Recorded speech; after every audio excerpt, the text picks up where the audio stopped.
Tungsten சுரங்கம் அமைப்பதற்கு tender விட்ட அந்த டெண்டர் 11வது மாதம் 24ஆம் ஆண்டு இறுதி செய்யப்பட்ட வரை 9 மாத காலம் நீங்கள் எந்தவித நடவடிக்கையும் எடுக்கவில்லை. அதை மத்திய சுரங்கத்துறை அமைச்சகம் முதலமைச்சர்கள் கடிதம் மத்திய அரசு கடிதம் எழுதியின் வாயிலாக எக்ஸ் வலைதளத்தில் தெரிவிக்கிறாங்க. நாங்கள் டெண்டர் அறிவிச்சிருந்து டெண்டர் இறுதி செய்யவில்லை, மாநில அரசிலிருந்து எந்த எதிர்ப்பும் வரவில்லை, அதனால் இறுதி செய்யும் என்று மத்திய அரசு வெளிப்படுத்திவிட்டது. ஆக இந்த அரசாங்கம் உண்மையிலேயே மக்கள் பாதிக்கப்படக்கூடிய திட்டம் என்று கருதி இருந்தால் டெண்டர் விட்டவுடனே 9 மாத காலத்தில் உங்களுடைய உணர்வுகளை மத்திய அரசுக்கு தெரிவிக்கப்பட்டிருந்தால் இந்த பிரச்சனையே வந்திருக்காது. இவ்வளவு கஷ்டப்பட வேண்டிய அவசியமே இல்லை. யாருக்கோ உதவி செய்ய வேண்டும் என்ற அடிப்படையில் தான் 9 மாத காலம் காலம் தாழ்த்தினார்கள். ஆனால் நீங்கள் கொதித்து எழுந்த காரணத்தினாலே வேறு வழி இல்லாம தனி தீர்மானத்தை கொண்டு வந்துட்டார். அதோடு டெண்டர் விட்டது 2023 பிப்ரவரி மாதம். எப்ப தனி தீர்மானம் கொண்டாடுறாரு? 2024 இப்பொழுதுதான் கொண்டாந்தார். 2023 வருடம் 6வது மாதம் சட்டமன்றம் கூட்டுறாங்க.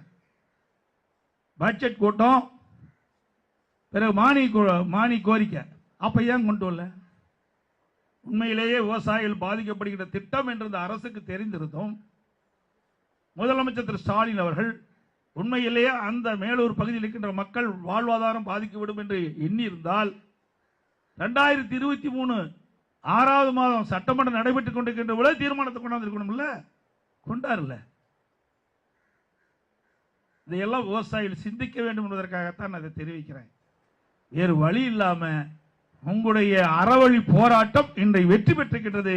அதன் வாயிலாகத்தான் மாநில மத்திய அரசு இந்த டங்ஸ்டன் இதை ரத்து செஞ்சிருக்குது. நானும் உங்களுக்கு ஆதரவாக சட்டமன்றத்திலே கடுமையாக பேசினேன்.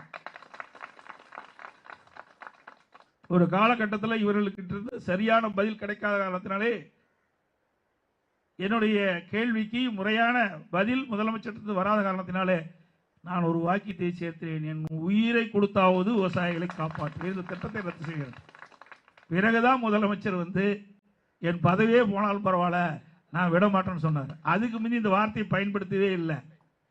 டெண்டர் விடும் 6வது மாதம் சட்டமன்றம் கூடுகின்ற பொழுது தனி தீர்மானத்தை கொண்டு வந்து விவசாயிகள் பாதிக்கக்கூடிய திட்டத்தை ரத்து பண்ணியிருக்கலாம். எப்பொழுதெல்லாம் திராவிட முன்னேற்ற கழகம் ஆட்சிக்கு வருதோ அப்பொழுதெல்லாம் விவசாயிகளை பாதிக்கக்கூடிய நிலைத்தான் இருக்குது. டெல்டா மாவட்டம் எடுத்துங்க. திரு ஸ்டாலின் அவர்கள் துணை முதலமைச்சர் இருந்த காலகட்டத்தில் தான் இந்த ஹைட்ரோ கார்பன் மீத்தோலம் கொண்டு வந்தார்.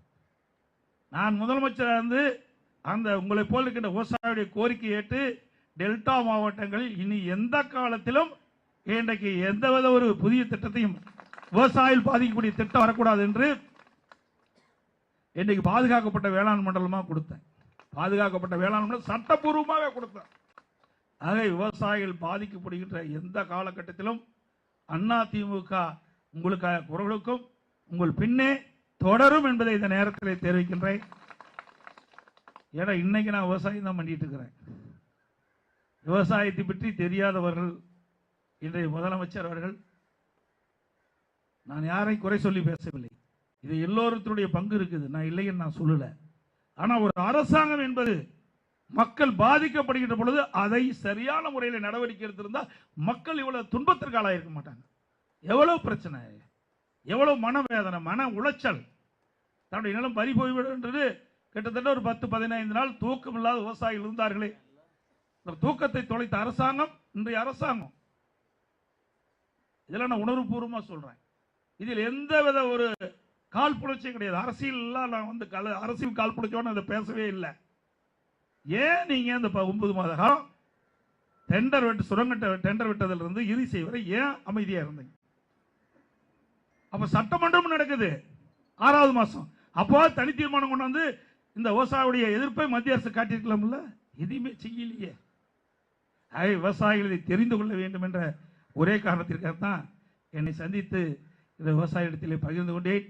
என்னை சந்தித்த அனைத்து விவசாயிகளும் மென்மேலும் உங்களுடைய வாழ்வு மலர வேண்டும். உங்களுடைய கஷ்ட நஷ்ட துன்பங்களை நாங்கள் எப்பொழுதும் அதிமுக பங்கு பெறும். அதில் எந்தவித மாற்றமும் கிடையாது. தமிழகத்தை பொறுத்த வரைக்கும் மக்கள் பாதிக்கக்கூடிய எந்த திட்டம் வந்தாலும் அதிமுக எதிர்க்கும் என்று நான் தொடர்ந்து வலியுறுத்தி வருகிறேன். அந்த வகையில் இந்த மேலூர் சுற்றுவட்டாரத்தில் இருக்கின்ற கிராம மக்கள் பாதிக்கின்ற பொழுது அதிமுக உங்களுக்காக குரல் கொடுத்தது, சட்டமன்றத்திலையும் குரல் கொடுத்தது. உங்களோடு அந்த பகுதியில் இருக்கின்ற கழக நிர்வாகிகளும் ஒன்றாக இணைந்து குரல் கொடுத்தோம். அத்தனை பொதுமக்களும் வியாபாரிகளும் விவசாயிகளும் ஒன்றாக இணைந்து மிகப்பெரிய போராட்டத்தை இன்றைக்கு நாடே உங்கள் பகுதிகளை கவனத்தை செலுத்துகின்ற அளவுக்கு அறவழியிலே போராட்டத்தை நடத்தி வெற்றிகின்ற அத்தனை விவசாய குடிமக்களுக்கும் நன்றி நன்றி நன்றி. வணக்கம்.